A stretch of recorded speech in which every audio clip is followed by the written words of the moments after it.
a new law has come in. I couldn't quite believe this when I read this. A new law's come in saying that all large toy retailers in California have to have, quote, gender-neutral toy aisles. And apparently this is because instead of having a sort of clear aisle for boys' toys and a clear aisle for girls' toys, that's a bit too. It's a bit too. I don't know. It's a bit too obvious. It's a bit too. Well, the 20th century and every century before that, and so apparently now, sort of children and their parents should be able to sort of skip around the aisles and choose whatever toy is most suitable for their gender identity. What do you make of this law? And law it is.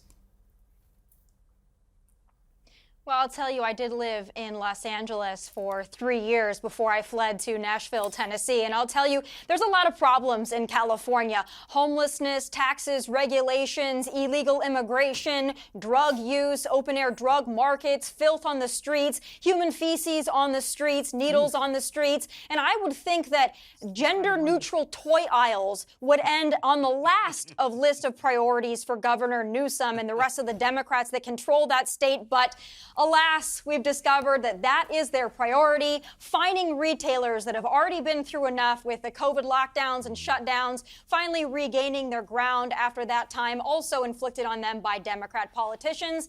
And now they're going to be fined if they don't have gender-neutral toy sections. I'd also remind people that in California, because they're felon-coddling laws and policies, you can actually steal $450 more than these retailers would be fined, and that would be considered a misdemeanor. So let's just put that in perspective. You can shoplift, and that's essentially the same thing as a toy aisle that's not gender neutral. Well, that's California priorities for you. I don't know why everybody hasn't fled that state. Thank you, Tommy. I've got to bring that back to the studio. Paul Ness, I think the idea here is that we shouldn't impose gender identity. Performativity, I think, is one of the bizarre terms that is used. But here's something that slightly subverts that argument. There's a study that just came out. The most popular toys for girls on Amazon: jewellery box, princess castle, and karaoke microphone.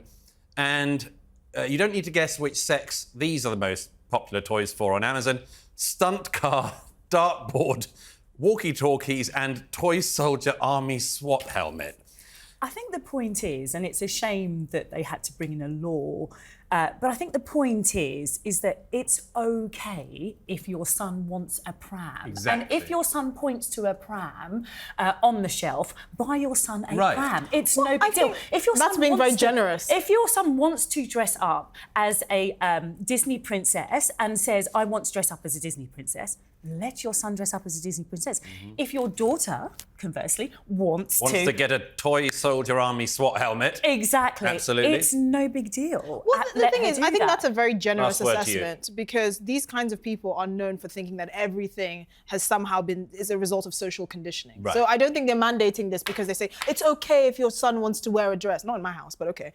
It's the point that they actually think it's okay young if your people, son wears a dress. Not in my house. It will be fine. But they actually think young people are socially conditioned to this, even though it goes against all the scientific data on this. The reality is boys like things, girls like people, and that's just the reality of how we're genetically predisposed. It's interesting that you say that you think that people are suggesting that they're social conditioned in the same way that you think that somehow your son will grow up. It's just not happening in my house. If he wears a dress, it's just not happening in my house.